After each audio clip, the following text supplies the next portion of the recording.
noite, querido irmão, tudo bem? Estamos nós nessa semana de oração, refletindo sobre o tema Uma Coisa que Preciso. Desde a segunda-feira, os nossos temas foram Uma Coisa Te Falta, falando da humildade em reconhecer ao Senhor como Salvador e a única coisa necessária para as nossas vidas para que sejamos verdadeiramente herdeiros das promessas.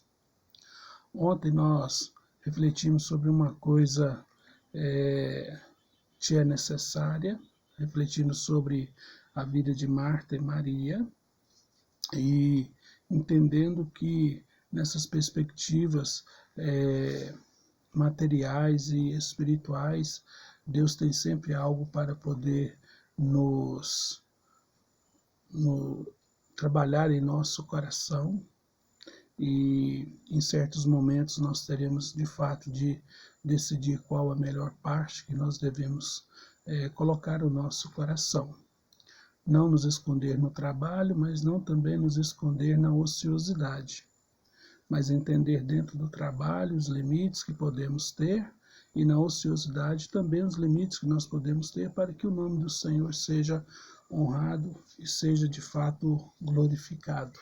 Então, nós estamos aí hoje com mais uma coisa que preciso, que está registrado lá no Evangelho de João, no capítulo 9, a partir do verso 25. Mas para a gente compreender todo esse texto e a natureza daquilo que vamos falar e refletir neste momento, eu gostaria de ler todo o texto, que diz assim: Caminhando Jesus, viu um homem cego de nascença.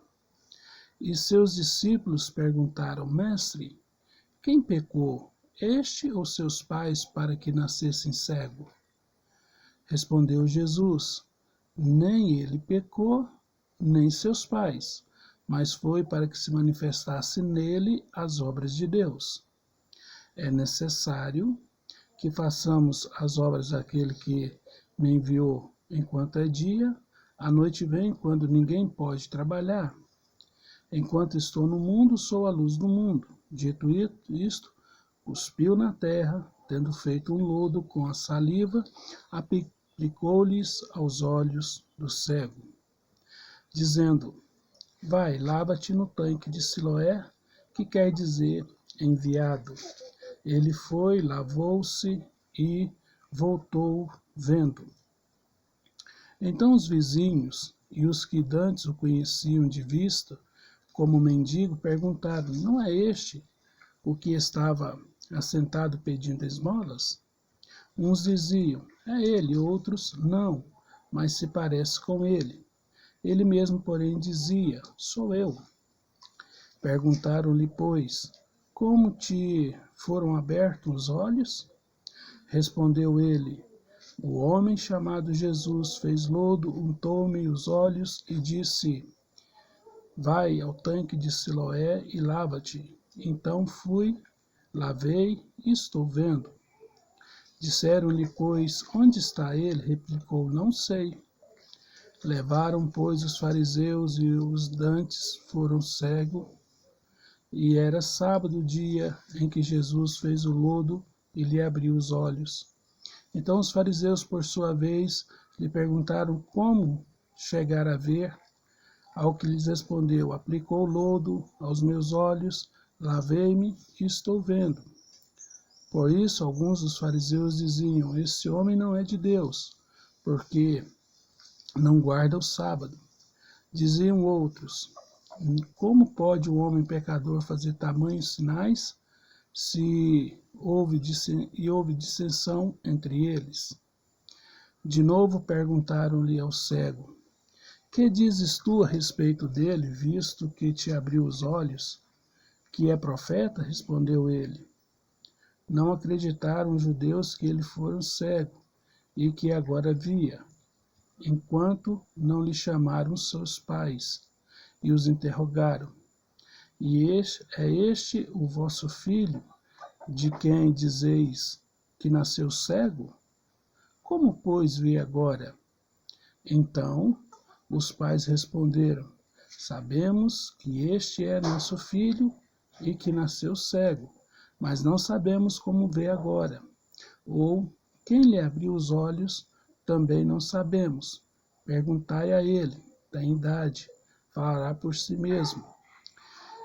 Isso disseram seus pais porque estavam com medo dos judeus, pois esses já haviam assentado que se alguém confessasse ser Jesus o Cristo, fosse expulso da sinagoga. Por isso é que disseram os pais, ele tem idade, interrogai-o. Então chamaram pela segunda vez o homem que fora cego e lhe disseram, dai glória a Deus, nós sabemos que esse homem é pecador. Ele retrucou, se é pecador não sei, uma coisa sei, eu era cego e agora vejo. Meus irmãos, oremos. Pai de amor, em nome de Jesus, queremos suplicar a bênção do Senhor sobre este momento, pedindo que a bênção do Senhor seja sobre a nossa vida, nos dando condições de entender aquilo que o Senhor tem como recado aos nossos corações nesse momento de reflexão. E que o seu nome, ó Pai, seja honrado e glorificado na nossa vida e através das nossas vidas. Em nome de Cristo Jesus é que nós oramos. Amém. Querido irmão, esse é um texto que fala da complexidade da religiosidade em vista daquilo que devemos crer a respeito de Deus e daquilo que deve ser o nosso testemunho diante da palavra de Deus. Estamos aqui diante de um quadro que ele é pintado da seguinte maneira: os judeus pressionaram as pessoas para que as pessoas pudessem negar que Cristo havia feito aquele grande milagre. E o milagre foi justamente de curar uma pessoa que desde nascença ele estava cego. E de fato, meus irmãos, somente Deus pode mudar essa natureza, só Deus poderia mudar essa natureza na vida daquele jovem, porque nem se fizesse uma cirurgia, um transplante, a sua vida seria de fato curada. Mas quando Deus tocou ali, Deus reviveu aquilo que estava morto. Jesus trouxe vida novamente aos olhos daquele rapaz e ele passou a ver perfeitamente. Homem nenhum poderia fazer. E diante desse grande milagre, veio então a provação da fé diante da religiosidade. Importante, meus irmãos, que aquela família estava com muito medo daquilo que tinha acontecido. E o texto é muito claro quando diz que os pais resolveram deixar por conta do próprio filho dizer alguma coisa porque ele era maior de idade e então já poderia falar por si mesmo, para que eles não fossem de alguma forma prejudicados em sua religião. Mas aquele rapaz, ele teve uma sabedoria muito grande da parte de Deus, porque quando ele foi perguntado já pela segunda vez a respeito de Cristo, ele fez menção daquilo que aconteceu e da forma que aconteceu, e diante da oposição que era percebível ali pela vida daquele rapaz e como perseguição com a vida de Jesus, ele então diz aquelas palavras, né? Eu não sei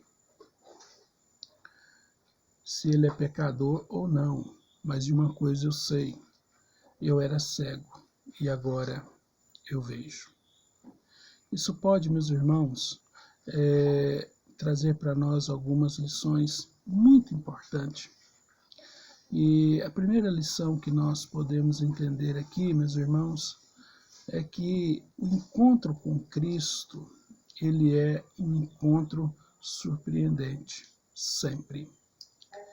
Ele poderia ser surpreendente com qualquer pessoa, e assim o foi para com aquela pessoa que ninguém dava valor. Ele era apenas um mendigo, ele era alguém que vivia às portas pedindo algum tipo de ajuda para poder sobreviver ou ajuda para ajudar os seus pais a sobreviver. E o seu encontro com Jesus foi surpreendente porque ele viu que realmente Jesus se importava com a vida dele. Era algo impossível para os homens, mas Deus tornou o impossível possível. Em segundo lugar, que nós podemos aprender a respeito desse jovem é a ousadia que Deus colocou no coração dele para que ele pudesse evidenciar um belo testemunho daquilo que foi a ação de Deus sobre a sua vida. Enquanto há tantas pessoas com medo, enquanto há tantas pessoas ridicularizando o Evangelho, há aqueles que são realmente impactados pela graça do nosso Deus e estão fazendo a obra do Senhor de uma maneira muito digna. Isso nos leva, meus irmãos, a entender por que ele diz que se ele sabia, que ele não sabia que Jesus era pecador.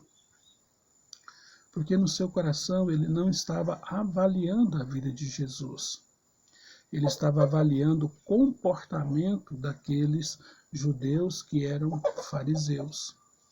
E diante daquilo que foi a acusação sobre a vida de Jesus, ele quis desqualificar aquela perseguição, dizendo: disto eu não tenho notícia, mas uma coisa eu sei, e é o que tem que ficar em evidência.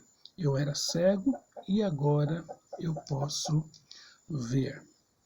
Meus irmãos, isso demonstra que a agenda e a credenda daquele rapaz estava equilibrada. Ele sabia o que devia crer e ele sabia como deveria testemunhar aquilo que ele cria a respeito de Deus e da ação de Deus sobre a sua vida. É importante também, meus irmãos, nós refletirmos que nem sempre a religiosidade é a melhor resposta para a nossa espiritualidade. Não é pelo fato de você estar convivendo em uma religião que essa religião se torna resposta para todas as vazios do seu coração. Porque a religião, como uma lista de regras que diz que você deve fazer isso ou que você não pode fazer aquilo, sempre tende a esconder o fator primordial. E o fator primordial, meus irmãos, nesse caso, não é se você segue literalmente as regras, mas é se você tem um coração totalmente convertido ao Senhor. E era isso que precisava ficar em evidência dentro desta história. Os pais daquele rapaz foram pressionados, as pessoas ao redor foram pressionados, e o próprio Senhor Jesus é também pressionado. Mas a cegueira dos homens, meus irmãos, deixa perder o motivo, deixa perder aquele milagre de vista apenas por causa da sua radicalidade. E quando a gente deixa de amar, quando a gente deixa de respeitar e quando a gente deixa de reconhecer as coisas boas e positivas da vida em prol das regras religiosas, nós já estamos perdendo muito daquilo que Deus tem para as nossas vidas. Então, meus irmãos, a palavra daquele jovem é: uma coisa eu sei, eu era cego e agora posso ver. E vem agora uma última lição para as nossas vidas, que o nosso encontro com Cristo ele é sempre surpreendente, porque ele nos faz, de fato, entender quem nós éramos e agora quem nós somos. E quem nós éramos, meus irmãos, a Bíblia vai dizer que nós éramos pecadores, nós éramos destinados à condenação eterna e por isso nós vivíamos em grandes trevas. Mas agora, ao raiar a luz bendita de Cristo, como sendo a luz do mundo, Ele traz nova vida e esperança ao nosso coração. E agora nós podemos ver. E o principal, meus irmãos, da história não é apenas ver a claridade do dia ou as coisas que estão ao nosso derredor, como paisagens, como coisas, como pessoas, mas ver aquilo que há de mais sublime para o coração do homem, que é a restauração em Deus através de Cristo Jesus. E foi essa a oportunidade que esse homem ganhou, de ter a sua vida mudada, de ter a sua vida transformada pelo poder do nosso Deus. E é isso, meus irmãos, que cativa então o nosso coração. De uma coisa eu sei, eu era cego e agora posso ver. Você pode dar esse testemunho para as pessoas da sua casa, as pessoas ao seu derredor, a sua vizinhança, as pessoas do seu trabalho, demonstrando realmente um testemunho claro, límpido daquilo que foi a obra surpreendente de Deus para com a sua vida. Se você tem feito, meus irmãos, parabéns e continue sendo firme.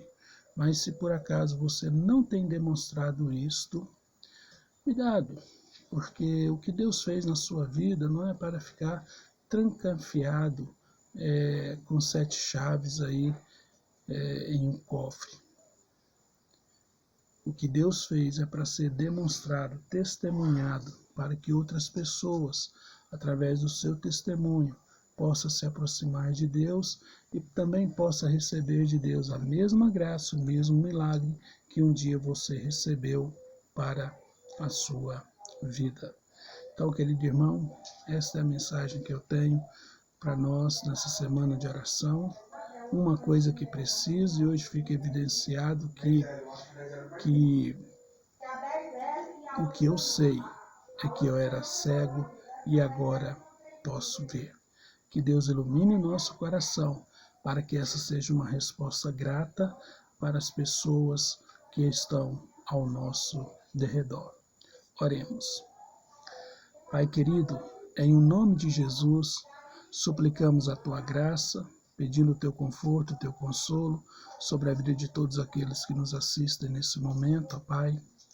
E diante, ó Pai, dessa gravidade que está o nosso país, as nações, diante do coronavírus, ó Pai, que o Senhor nos ensine, ó Pai, ser bons testemunhas, ó Deus, daquilo que o Senhor tem feito na nossa vida, para que outros que estão sem esperança neste mundo possam também crer que existe um Deus verdadeiro, um Deus que é luz, um Deus que dissipa as trevas, um Deus que se preocupa conosco e um Deus que está sempre pronto a nos surpreender com a sua graça excelsa.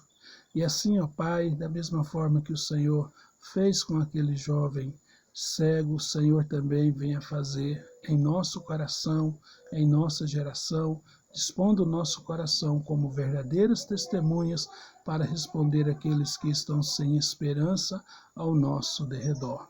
Assim nós suplicamos, confiados e agradecidos em nome de Cristo Jesus. Amém. Amém. Querido irmão, e assim nós encerramos mais este momento.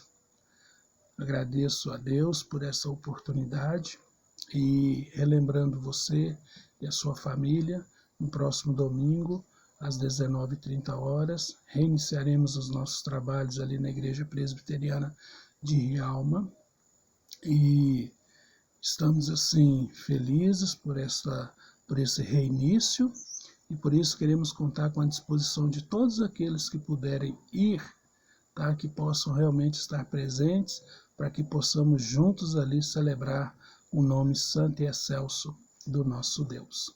Que Deus te abençoe ricamente. O nosso grande abraço. Fique com Deus. Que Deus te abençoe.